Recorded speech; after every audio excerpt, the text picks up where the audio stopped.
The items in this video are a waste of money in most situations, so avoid buying them until you maybe have an absolute need for them. Some of them you're never going to want to have, as the price of them is way too high for the use being almost nothing. Anyway, let's go.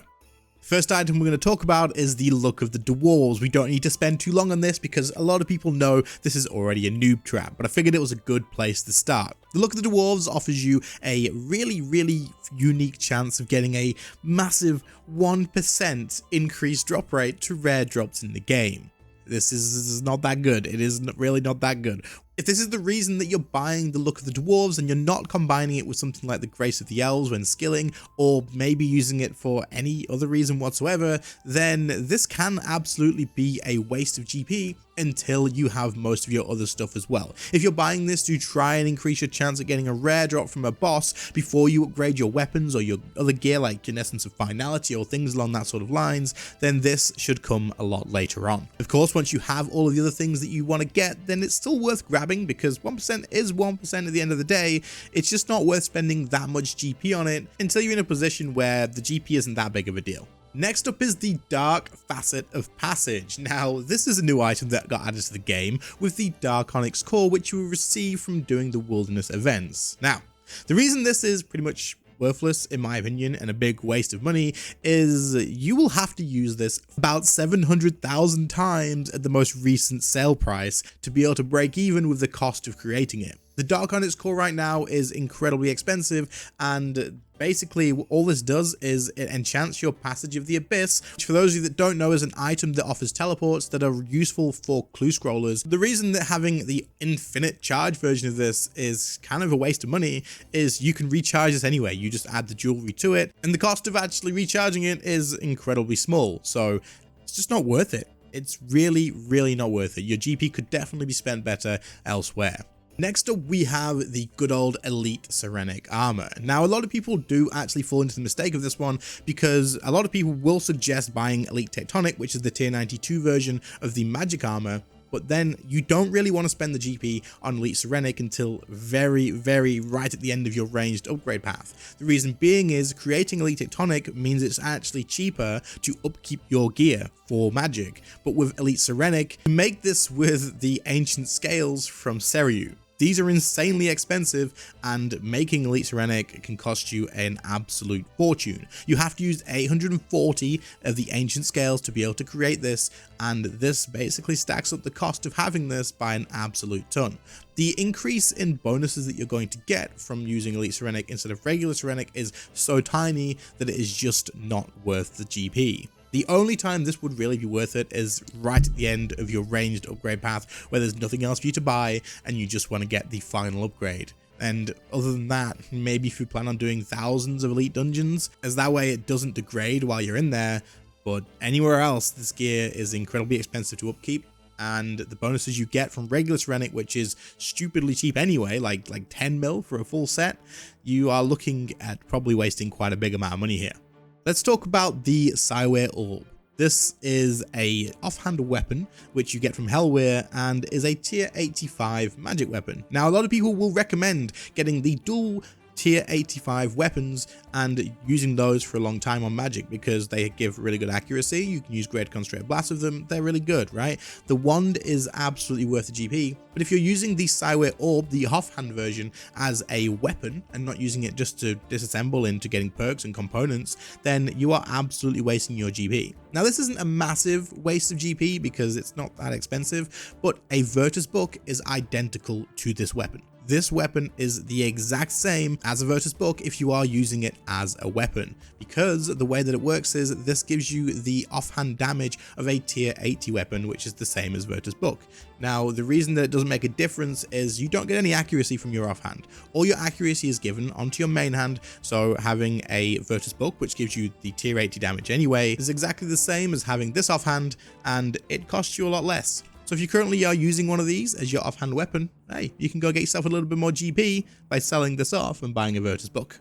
Fracture Boots. good old Raksha boots. Now, I'm not talking about the regular Raksha boots. I'm talking about the upgraded Raksha boots. Oh man, are these expensive for what they give you. Now, for those of you that don't know, you can upgrade your laceration boots, your fleeting boots, or your blast diffusion boots by adding a shadow spike from Raksha onto them. This means that you get some extra stats. 2 extra stats. And that is all. The Shadow Spike does nothing else for these except give you 2 bonus stats in the combat style. This is incredibly small for the amount of GP that the Shadow Spike is going to cost you. And in fact, it doesn't even give you a full 2 stats, it gives you 1.8 if you look at the wiki and work it out properly. Seeing as the Shadow Spike is around about 200 mil right now, I don't know man, that's 100 million GP per stat. Just to put that into perspective, the regular Blast Diffusion boots already give you plus 12.7 magic bonus, and they cost you like, I don't know, a couple of million GP at the most. They're really, really cheap.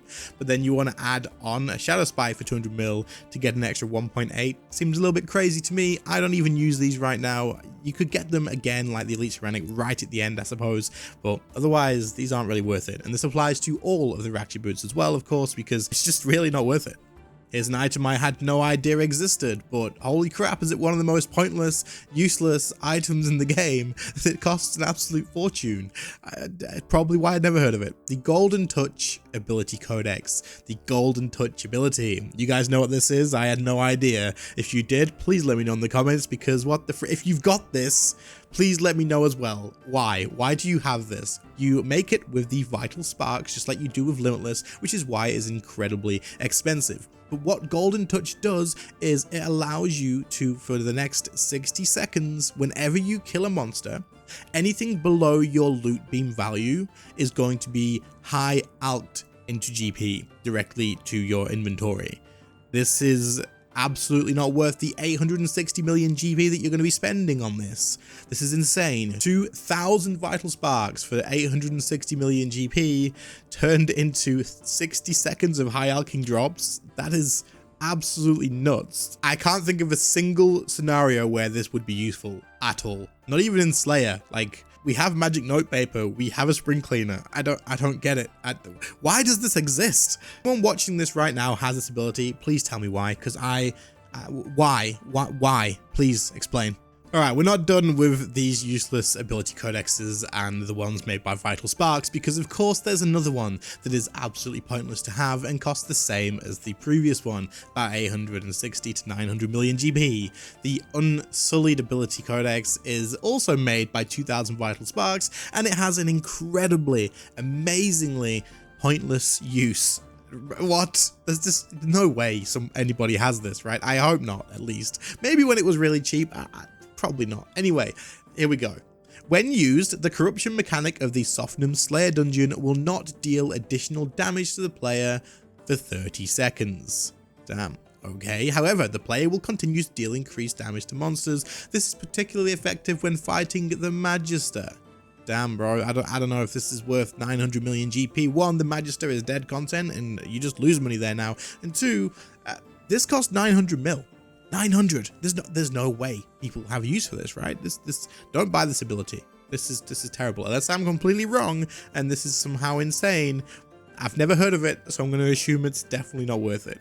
Does anyone have this one? Leave it in the comments as well. The final one we're going to talk about has some use, but in most situations it doesn't, and a lot of people fall into the trap of buying this too early on. I have mentioned this in the past, but it is more useless now than it was then too, so it's worth re-mentioning. That is the Armadal Battle Staff in an essence of finality. A lot of people still get this and think it's good because, well, it's an extra threshold that hits really hard.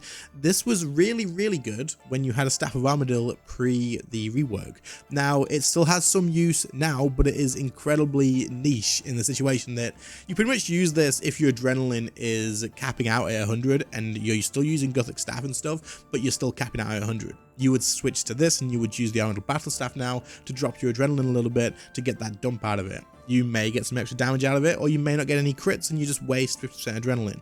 But at the end of the day, this doesn't have anywhere near as much use as it used to. For anyone who doesn't already have a Staff of Armadil, you don't want to even touch this in the slightest, because it is definitely not something that has any use whatsoever before the Staff of Armadil. And even for you guys that are buying one now, you don't want to bother buying this until a little bit later, I would say, because you just don't get that much value out of it anymore than compared to what you used to. So you can still add it to your to buy list, but I would just keep in mind that the uses are fairly niche and you don't use it that often anymore. There you go, 8 items that you just don't want to spend GP on in most situations until the time is exactly right. Of course, there's some items in here, just don't ever buy them. Please don't buy Golden Touch, guys. This is silly. Insane, absolutely crazy, didn't even know it existed. But as for the look of the dwarves, as for the armored battle staff, as for the Serenic armor and things like that, they are worth buying eventually probably, but very, very late. Like, don't buy them early on. Don't waste your GP on them when you have other things to focus on. As I said, if you can think of any other items that go on this list, leave them in the comments down below. And otherwise, channel members and patron subs, guys, I appreciate your support on this channel so much, especially right now. Ad revenue's all over the place still. I don't know, man, it is what it is, but you guys are keeping me full time, so thank you so freaking much. Your names will be on screen through this outro, and otherwise, everybody else, I appreciate all the watches, all the likes, all the comments, and I'll catch you all in the next one. See you later, guys. Bye.